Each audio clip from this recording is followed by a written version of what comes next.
Subscribe कीजिए हमारे YouTube channel AR3 coaching classes को और बेल आइकॉन को प्रेस करो ताकि लेटेस्ट वीडियो की नोटिफिकेशन सबसे पहले पा सकें। हेलो स्टूडेंट, मैं अरविंद कुमार। आज कक्षा 10वीं के NCERT मैथ का प्रश्नावली 4.3 का एक सवाल है। 7वां, दो संख्याओं के वर्गों का अंतर 180 है। छोटी संख्या का वर्ग बड़ी संख्या का 8 गुना है, तो दोनों संख्याओं को ज्ञात कीजिए। ठीक है, तो संख्याओं को क्या करना है? ज्ञात करना है। यहाँ पर दोनों संख्याएं ज्ञात कीजिए। देखें, दो संख्याएं दी गई हैं। यहाँ पर दो संख्याओं के वर्गों का अंतर 180 है। छोटी संख्या का वर्ग बड़ी संख्या का 8 गुना है।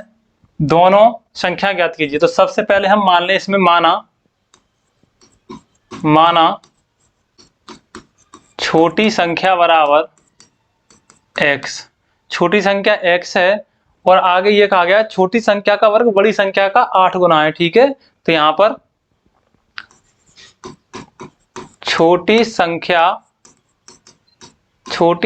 का वर्ग किसके बराबर है? छोटी संख्या का वर्ग बड़ी संख्या का 8 गुना है। तो बड़ी संख्या के 8 गुने के बराबर होगा, तो यहाँ पर बराबर में लिख देंगे बड़ी संख्या गुणा 8। ठीक है, तो देखो यहाँ से अगर बड़ी संख्या निकालेंगे तो बड़ी संख्या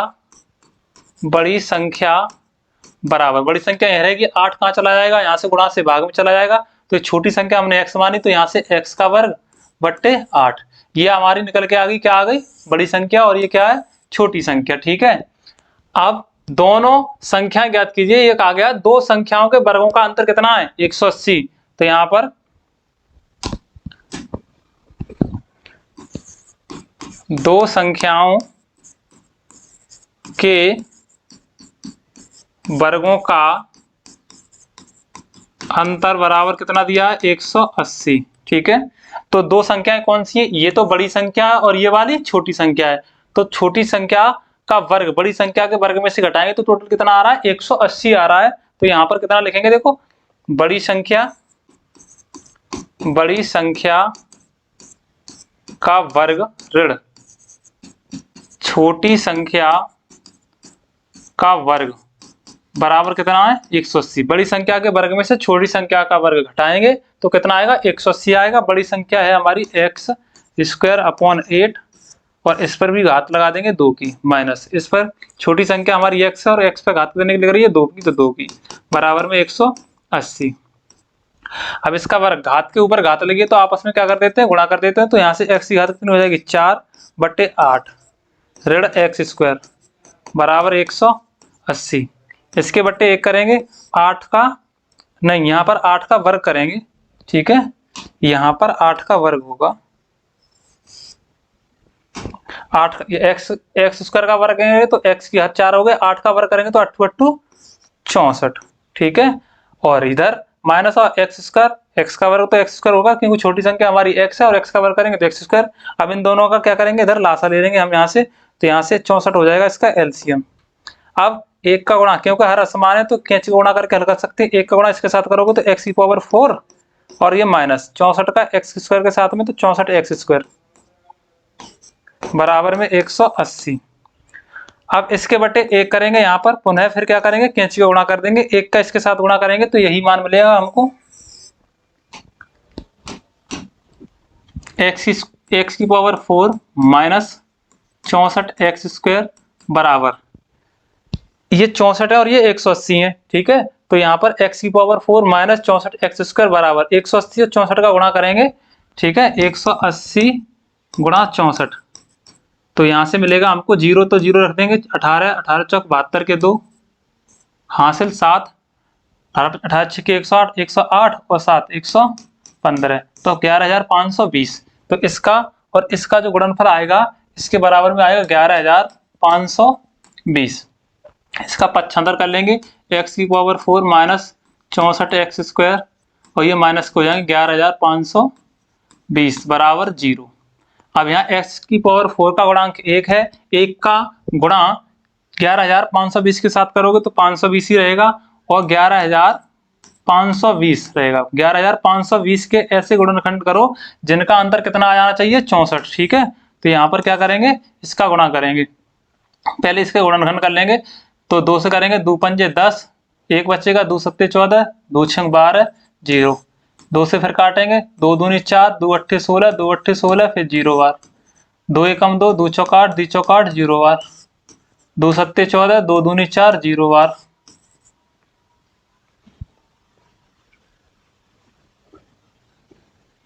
सही है। 2 का फिर देंगे, 2 तिया 6, 2 छंग 12, फिर 0 बार, 2 एकम 2, 1 बचेगा, 2 अट्ठे 16, फिर 0 बार, 2 नेम 18, फिर 0 बार, 2 से 2 चौका 8, 2 पंजे 10, 3 से 3 एकम 3, ते 5 15, ते 5 15, 5 एकम 5। ठीक है, ये तो आ गए इनके फैक्टर। अब क्या करेंगे, इनका हम गुणा कर लेंगे, और गुणा ऐसे करना है, उनका गुणनखंड करने पर उनका अंतर कितना आना चाहिए, 64 आना चाहिए।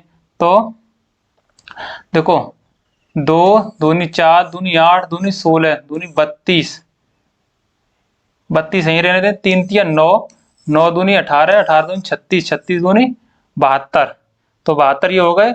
2 दूनी 4 दूनी 8 दूनी 16 दूनी 32, या फिर ऐसा करेंगे 5 दूनी 10, 5 दूनी 10, दूनी 20, दूनी 40, दूनी 80, 80 दूनी 160, पाँच दूनी 10, ऐसे लिखो, 5 दूनी 10, 5 तिया 15, वो सॉरी 5 दूनी 10, 10 दूनी 20, 20 दूनी 40, 40 दूनी 80, 80 यहाँ तक आ गया, यहीं तक रहने दो। ठीक है, और 3 तिया 9, 9 दूनी 18, 18 36, 36 दूनी 72, 72 दूनी 172, दूनी 72 का 2 के साथ गुणा करोगे तो 7 दूनी 14, 144। ठीक है, तो ये इसके गुणनखंड आ रहे हैं 144, 144, और 5 दूनी 10, दूनी 20, दूनी 40, दूनी 80, 5 दूनी 10, हाँ इसको देखो ऐसे करेंगे, 5 दूनी 10, दूनी 20, दूनी 40, दूनी 80 यहाँ हो गया। अब ये 3 तिया 9, 9 दूनी 18, दूनी 36, दूनी 72, 72 दूनी 144, तो यहाँ पर 144 में से कितने घटाने, 5 दूनी 10, दूनी 20, दूनी 40, दूनी 80, घटाओगे 4, 14 में से 8 गई तो 6, कितना बचा, 64। तो यहां हमें 64 लिखा है, वहां पर 144 कितना लिखना है, 80। तो यहां लिख देंगे x की पावर 4 माइनस 144 ऋण 80 एक्स स्क्वायर माइनस 11,520 बराबर 0।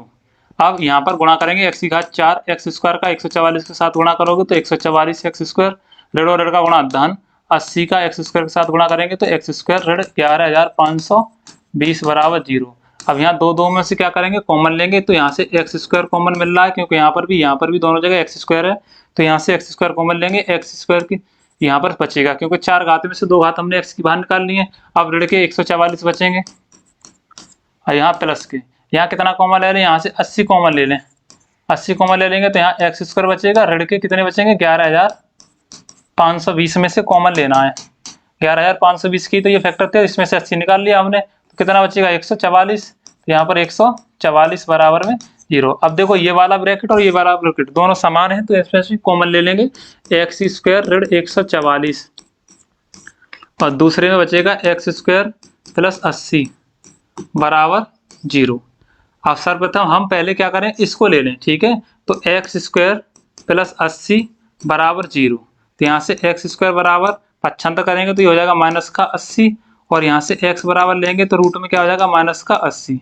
ठीक है, जो कि ये एक काल्पनिक संख्या है, तो इसको क्या कर देंगे, छोड़ देंगे, ये एक काल्पनिक संख्या है, ऐसे लिखेंगे यह एक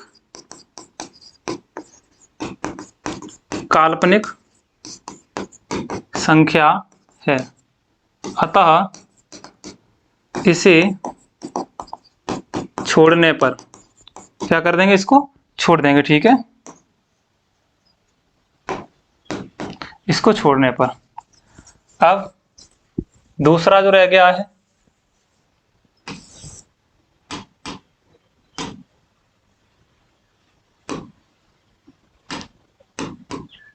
दूसरा क्या रह गया, एक्स स्क्वायर ऋण 144 बराबर 0। तो यहाँ से एक्स स्क्वायर बराबर क्या करोगे, 75 करोगे 144 हो जाएगा।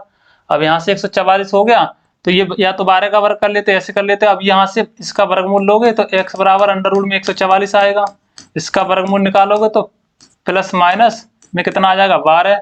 तो यहाँ से x का मान क्या आ गया, 12। ठीक है, अब ये x का मान आया और हमने क्या मानी है, छोटी संख्या x। तो छोटी संख्या, इसमें से छोटी संख्या x का जो मान है बराबर में वो क्या होगा, या तो प्लस के 12 होंगे या माइनस के 12। ठीक है, क्यों, क्योंकि माइनस के 12 हो या प्लस के 12 हो, दोनों का वर्ग करेंगे तो वर्ग सदैव धनात्मक होता है। तो यहाँ पर छोटी संख्या हमारी या तो 12 होगी, माइनस की होगी या फिर प्लस की होगी। ठीक है, और बड़ी संख्या क्या होगी, तो बड़ी संख्या यहाँ पर अगर हम x का मान रख दे तो बड़ी संख्या निकल आएगी। तो यहाँ पर बड़ी संख्या बराबर तो बड़ी संख्या बराबर क्या है, एक्स स्क्वायर अपॉन 8। तो यहाँ पर देखो, चाहे तो आप 12 धन का रख लो, चाहे 12 ऋण का रख लो। तो जब इसका वर्ग करोगे तो यहाँ पर क्या आएगा, देखो ऋण के 12 रखोगे, इसका वर्ग करोगे बट्टे 8।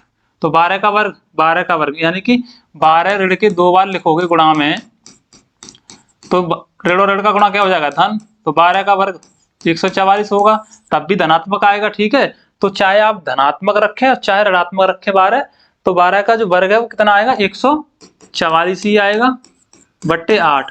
8 से इसको काटोगे तो 8 एकम 8, 8 एकम 8, 6 बचे 8 8 64। तो यहाँ से बड़ी संख्या बराबर मिला हमको, बड़ी संख्या बराबर 18। तो बड़ी संख्या क्या थी हमारी, 18 थी, और छोटी संख्या क्या थी, 12। या तो ऋण की होगी या फिर धन की होगी।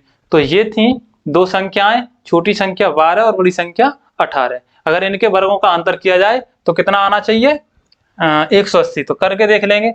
12 का वर्ग कितना होता है, 12 का वर्ग 144 और 18 का वर्ग 324। इसमें से इसको घटा दो 12 के वर्ग को, यहाँ 0, 12 में से 4 गए तो 8, 2 में से 1 गया तो 1, कितना आ गया 180। तो यही तो था, दो संख्याओं के वर्गों का अंतर 180। तो दो संख्याएं यही थी, एक तो 18 थी बड़ी वाली और छोटी थी वो 12 थी। ठीक है, नेक्स्ट मिलते हैं अगली वीडियो में। धन्यवाद।